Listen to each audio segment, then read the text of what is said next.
Assalamualaikum warahmatullahi wabarakatuh. Dalam kesempatan kali ini saya akan membahas tentang keris Jawa zaman Sultan Agung Hanyokrokusumo. Nah, Sinuhun Kanjeng Sultan Agung yaitu Prabu Hanyokrokusumo pasti tidak asing lagi di telinga Anda, yaitu Senopati ing Ngalogo Abdurrahman Saidin Panoto Dinan menduduki tahta menjadi Raja Negeri Mataram selama 32 tahun. Sejak tahun Surya kurang lebih 1538 sampai dengan 1570 atau tahun Masehi 1613 sampai 1645. Selain raja yang bijaksana, berpendirian teguh, beliau terkenal juga seorang raja halus, teguh sapa terhadap rakyatnya, tidak pandang bulu dan adil pramata, mengajarkan yang sebaik hukum yang tidak bersalah. Beliau mempunyai kegemaran bercanda maupun juga berburu marga satwa. Ya, kaum bangsawan memang suka berburu. Nah, maka selayaknya bila beliau juga sedang mengumpulkan senjata-senjata apapun sebagai peralatan berburu, tetapi juga untuk menjaga diri. Yang perlu diterangkan di sini adalah selain beliau gemar akan semua jenis senjata apa saja, namun Baginda atau Sultan tidak mengabaikan dan tidak lupa kepada semua jenis pusaka-pusaka wesi aji apapun yang berupa tombak, keris dan lain sebagainya. Terhadap apa yang berupa wesi aji, beliau itu selalu memperdalam, meneliti sehingga menjadi tokoh yang ahli mengenal wesi aji.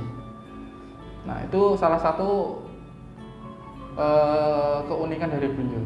Pada suatu ketika rakyat negeri Mataram menjadi tercengang, bercampur gembira setelah mendengar bahwa Baginda Kanjeng Sultan berkenan mengeluarkan pengumuman, yaitu mulai saat pada masa pemerintahan beliau itu diperkenankan mempunyai pusaka-pusaka wesi aji seperti keris, tombak, pedang luwuk dan lain sebagainya. Dan beliau mengumumkan agar masyarakatnya jangan sampai mempunyai rasa takut bila sewaktu-waktu pusaka tersebut akan diminta oleh raja dan keluarga keraton. Semua orang berhak mempunyai rasa kepercayaan yang mantap terhadap apa yang dipunyai dan diminta mempunyai rasa kepercayaan terhadap pimpinannya. Nah, dulu beliau dan kerabat keraton selalu akan melindungi semua hak kepemilikan rakyatnya, dan tidaklah aneh bahwa rakyat Mataram semakin tebal rasa setia dan cintanya terhadap Kanjeng Sultan Agung. Dan mulai saat itu Mataram berwajah baru. Nah, jadi di kalangan keris itu era Mataram sangat gencar-gencarnya. Dalam sejarahnya rakyat secara bergotong royong dan memulai berbenah diri membangun, mulai dari desa sampai kampung hingga dalam kota. Keadaan Mataram bertambah cerah, dan di sana sini bila ada pertemuan maupun peralatan, apalagi dalam hari-hari pesowanan, rakyat tidak takut lagi untuk memakai pakaian adatnya yang tidak lupa memakai keris sebagai pelengkapnya. Nah, kemudian mulai dari itu keris yang tergolong ageman maupun yang disebut keris tayuhan juga banyak sekali dibuat pada era Mataram.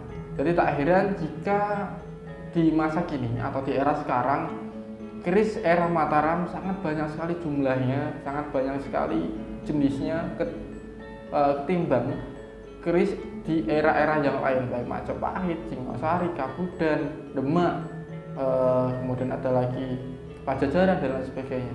Keris di era Mataram itu bisa dibilang sangat berkembang dan masyarakatnya bebas untuk memiliki pusaka atau pusaka keris untuk ageman yang digunakan sehari-hari. Tapi masih ada hal-hal yang perlu dilakukan atau dicermati. Untuk keris di kalangan masyarakat itu tidak boleh menggunakan kinatah-kinatah yang memang pada zaman dahulu kinatah itu menjadi simbol dari kepemimpinan.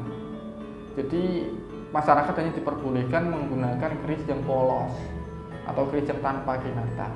Oke, dari sini bisa dimengerti mengapa keris Kinata menjadi pusaka keris yang spesial atau bahkan keris yang masterpiece di kalangan atau di kelasnya.